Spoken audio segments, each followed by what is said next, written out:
No lo vas a creer, Josgar, pero yo no estaba en la plaza ese día.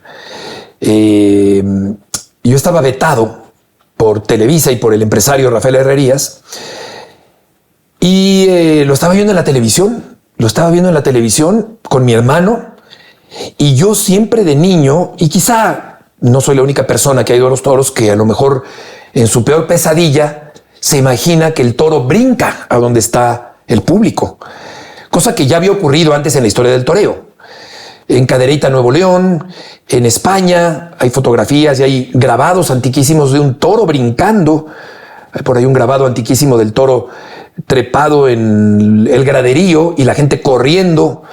Es rarísimo que un toro brinque, porque aparte de la distancia entre la barrera y la contrabarrera, hay un cable tensor de acero en la barrera de primera fila que se colocó hace muchísimos años y que impide que un toro llegue hasta las barreras de sombra, que son esas 7 primeras filas cercanas al ruedo.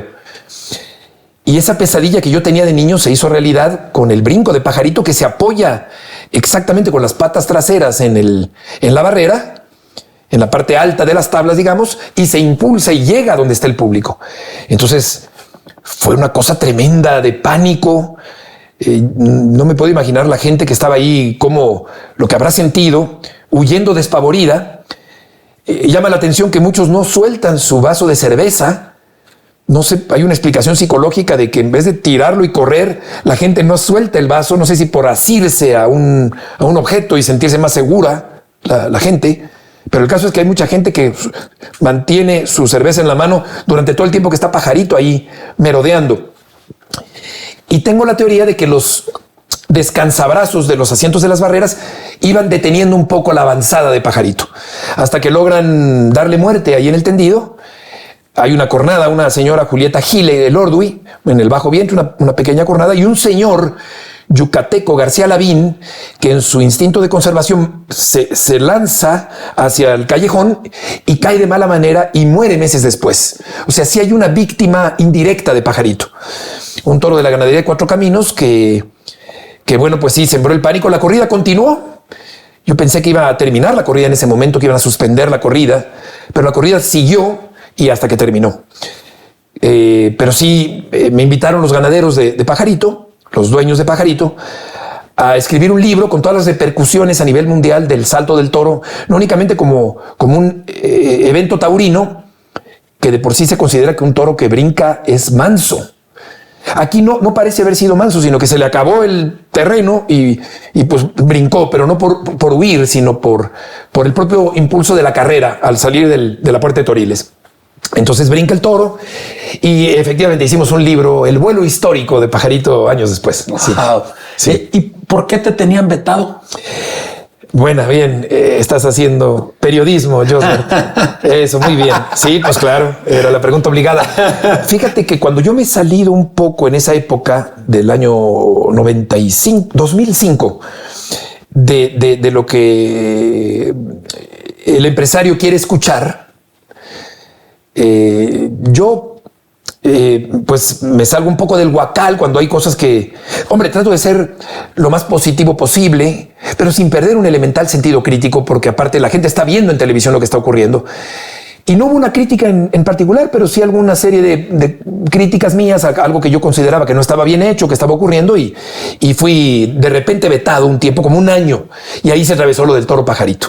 Eso fue lo que pasó. No te tocó por ese veto. Por esa razón, sí. Entonces lo estaba viendo en la tele y me angustié mucho de ver esa escena en la televisión, que le dio la vuelta al mundo, ¿no? Sí, le dio la vuelta al mundo. Sí. Yo también lo vi en televisión. ¿Qué corrida, o a lo mejor puedes tener una, dos o tres, que digas tú, esta corrida me marcó, que tú la hayas narrado, se dice así? Sí, correcto, narrado. Pues no recuerdo. Bueno, hay algunas de David Silvetti cuando... ¿O qué torero? Sí, yo creo que David Silvetti me conmovió hasta las lágrimas. Yo creo que estaba muy imposibilitado por tantas operaciones en las rodillas para seguir toreando, que se tenía que quedar quieto por obligación, pero también por vocación y por voluntad propia. Entonces era muy angustioso ver cómo estaba a merced de los toros y cómo a pesar de ello se quedaba quieto, aguantando hasta lo último y creando arte de una manera muy entregada y muy sensible y muy poderosa. Entonces yo creo que esas transmisiones, esas narraciones de las faenas de David Silvetti, sus últimas faenas, pues son de las que recuerdo con mayor conmoción, porque yo creo que el narrador taurino sí tiene que transmitir la emoción del momento y ser muy profesional, pero ya cuando verdaderamente alguien te toca las fibras del aficionado que está debajo del cronista, pues es cuando brota esa emoción irresistible al momento de narrar una corrida de toros. ¿Te hubiese gustado ser torero? Sí, sí me hubiera gustado. No reuní el valor ni las características para ponerse ahí delante, ¿no? Pero claro que me hubiera encantado porque me parece una actividad muy artística, muy creativa, que se ejecuta en medio del peligro de morirte. Porque el escultor o el pintor pueden rectificar su obra y el torero no puede rectificarla y aparte está jugándose la vida. Entonces, en medio de ese peligro y de esa tensión, ejecuta una obra de arte que eso me parece algo extraordinario que se mantiene hasta nuestros días. Y que para que un toro sea perdonado o indultado, ¿qué características tiene que tener? Buena pregunta. Yo creo que tiene que ser extremadamente bravo, que no deje de combatir hasta el último momento y que se haya crecido al castigo de la puya, del puyazo que es necesario para descongestionarlo y para temperarlo, para que lleguen las mejores condiciones de embestida posibles a la faena de muleta. Entonces yo creo que un toro indultado tiene que haber sido necesariamente muy bravo. Ok. Y el señor que anda arriba del caballo es para que lo está picando, es para que se enoje, que se ponga... No sé, por eso te pregunto. Sí, yo creo que sobre todo, Josgar, para liberar esa energía que tiene el toro, para descongestionarlo, para atemperarlo, para que pueda llegar en buenas condiciones de embestida al último tercio, a la faena de muleta, que es lo más importante del toreo moderno, ¿no?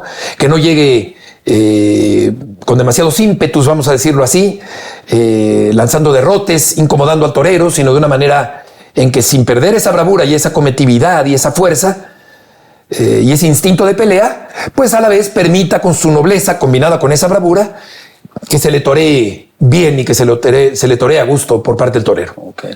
Sí. Lo que hace Pablo Hermoso de Mendoza, explícanos un poquito de eso. Pues es un arte extraordinario. Yo creo que es el gran revolucionario del rejoneo. Antes el rejoneo era un poquito monótono.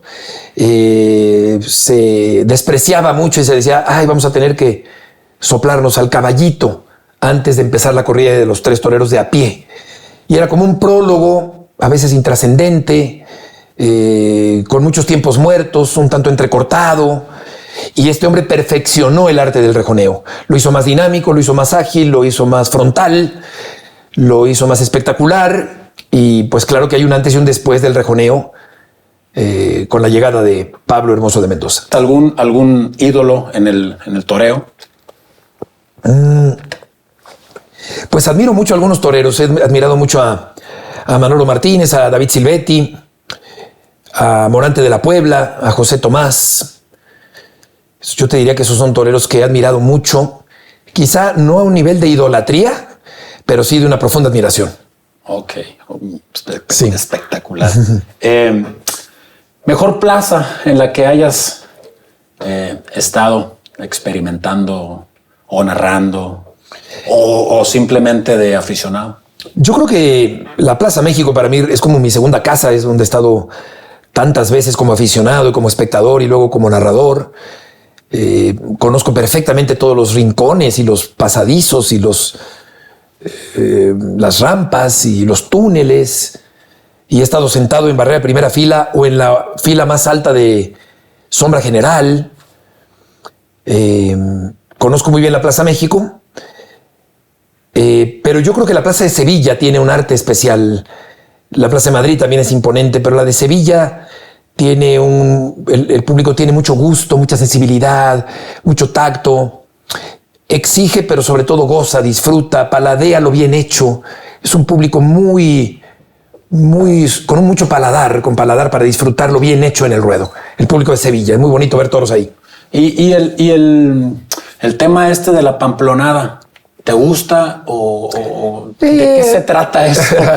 Se trata de algo un poco raro, Josgar, porque los 6 toros que se van a lidiar en la tarde son sueltos, son soltados en la mañana, muy temprano por las calles hasta desembocar en el ruedo. Y yo pensaría que ver tanta gente correr y tirar tantas cornadas y entrar a ese mare magnum y a esa locura y a esa adrenalina, yo pensaría que daña un poco el comportamiento del toro en la tarde, porque pienso que aprende el toro a lanzar derrotes cuando hay tanta corredera de gente. Pero tal parece que no, que el toro no desarrolla ese sentido, como se dice en la jerga taurina. Y bueno, me parece algo con mucha tradición, muy español, muy pamplonés, muy navarro, muy del norte de España. Y va gente de todo el mundo y es una experiencia es un escándalo de latidos y de palpitaciones. Hay una técnica, no es nada más, hay que correr una cierta distancia, esquivar la cornamenta y pues yo creo que es una experiencia brutal, interesante, pero prefiero ver el toreo interpretado en la plaza, más que esa carrera desenfrenada y loca en Pamplona. ¿Nunca has estado en una entonces? He estado, bueno, no corriéndola, he estado de espectador en varias, pero nunca me he puesto ahí a arriesgar la vida. No, nunca he corrido una pamplonada, no, nunca lo he hecho. No, yo creo que tampoco le entraría. Claro. ¿Qué necesita un torero? ¿Qué necesita? Porque, bueno, de entrada, mucho valor. Eso es. De entrada. Eso es. Lo primero que necesita un torero es tener valor.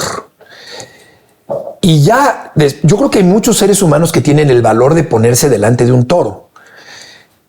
Y claro que todos merecen mi respeto, todos tienen un mérito.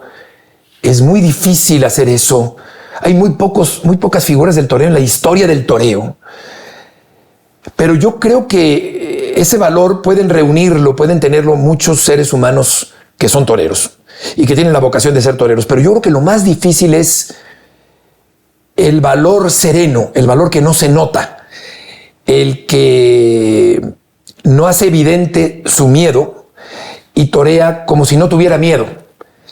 Y que tampoco es muy notorio su valor, sino es un valor que no se nota. Y ese valor que no se nota es el que permite que se toree despacio, con suavidad, con temple, con gusto, con sensibilidad, con finura. Eso es todavía el plus del valor, ¿no? El valor es indispensable, evidentemente, pero yo creo que crear arte es todavía más complicado, porque un torero con ciertos recursos, sin quedarse tan quieto y sin tener arte, puede estar ahí un largo rato, pero tiene más mérito el torear con arte.